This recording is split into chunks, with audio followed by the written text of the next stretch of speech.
Victor को आखिरकार एहसास हो गया कि उसने जो चीज बनाई थी वह पूरी तरह से उसके नियंत्रण से बाहर हो चुकी थी। वह ईंधन लेकर महल के हर कोने में घूम रहा था, यहाँ की हर चीज को नष्ट करने का इरादा रखते हुए, जिसमें मैं भी शामिल था। लपटें गलियारे में फैल रही थीं, धीरे धीरे तहखाने की ओर बढ़ रही थी। मैं नीचे फंसा हुआ था, केवल पीड़ादायक चीखें निकाल पा रहा था। दर्द मेरे अंदर सुनामी की तरह उठ रहा था।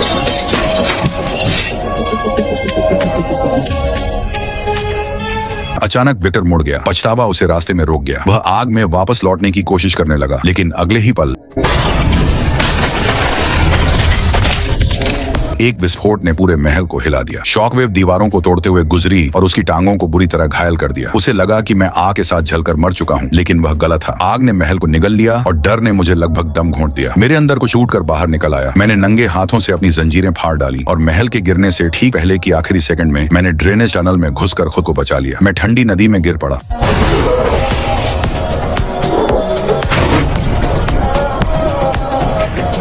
धारा मुझे बहाते हुए नीचे ले गई और अंत में किनारे पर छोड़ दिया। सृष्टि के बाद पहली बार मैं बाहर की दुनिया में कदम रख रहा था। सब कुछ अनजाना था, फिर भी आकर्षक। चारों ओर की हर चीज मुझे अपनी ओर खींच रही थी। मैंने हिरणों को पतियां चढ़ते देखा और उनकी नकल करते हुए पतियां तोड़ी और मुंह में डाल ली। अगले ही पल गोलियों की आवाज गूंजी और हिरण गिर पड़े। डर के मारे मैं भोर से लेकर रात तक बेतहाशा भागा रहा। जब मेरा शरीर पूरी तरह थकर चूर हो चुका था, तभी मुझे एहसास हुआ कि मेरी गोली की चोट अपने आप ठीक हो रही थी। सोचने का समय नहीं था। आगे मुझे एक छोटी सी झोपड़ी दिखाई दी। बिना किसी हिचके मैंने पास ही के स्टोरेज शेड को धक्का देकर खोला और एक कोने में सिकुड़ कर लेट गया। मेरा शरीर आखिरकार ढीला पड़ा और मैं गहरी नींद में सो गया। जब अगले दिन मैं जागा तो मुझे पता चला कि मैं कहाँ था। यह जगह उस शिकारी की थी, उसी व्यक्ति की जिसने मुझे गोली मारी थी।